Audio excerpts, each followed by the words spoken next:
আৰু এটা প্ৰেমৰ কবিতা। কবি উৎপল ডেকা।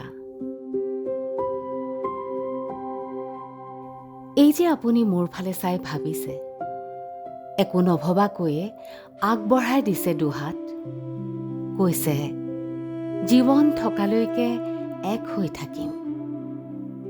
এবাৰ ভাবিছেনে কিমান দুখ, হাহাকাৰ কৰি উঠা চটফটনি, চিঞৰবোৰ নভবাকৈয়ে নোহোৱা হৈ গৈছে এটা উশাহতে।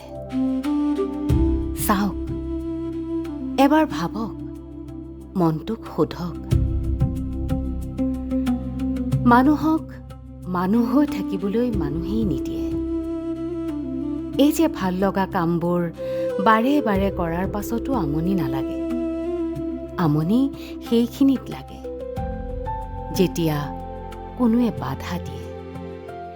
এবাৰ মনটোক বুজাব আৰু ক'ব, ভাল লগা কাম, প্ৰিয় চহৰখনত এবাৰ হেঁপাহ পলুৱাই ফুৰি অহা, অন্তৰংগ বন্ধুৰ সৈতে আড্ডা দিয়া, মনটোক বান্ধি নেপেলোৱাকৈ এৰি দি চাব। চাব কিমান যাতনা নিজে নিজেই নোহোৱা হৈ গৈছে। কেতিয়াবা ৰাতিৰ জোনাক চাইছে? চোৱা নাই? এবাৰ চাব, পাহৰি যাব মনৰ বিষাদ। সাগৰত ঢৌ উঠিছে আৰু নামিছে, সেয়া কেতিয়াবা অকলে বহি চাইছে? এবাৰ চাব।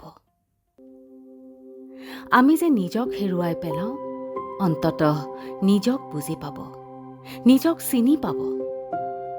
নাই নাই, উশাহ থকালৈকে হাত দুখন এৰি নিদিওঁ। আকৌ কৈছোঁ, এৰি নিদিওঁ। য'ত নিজক হেৰুওৱাৰ ভয় থাকে।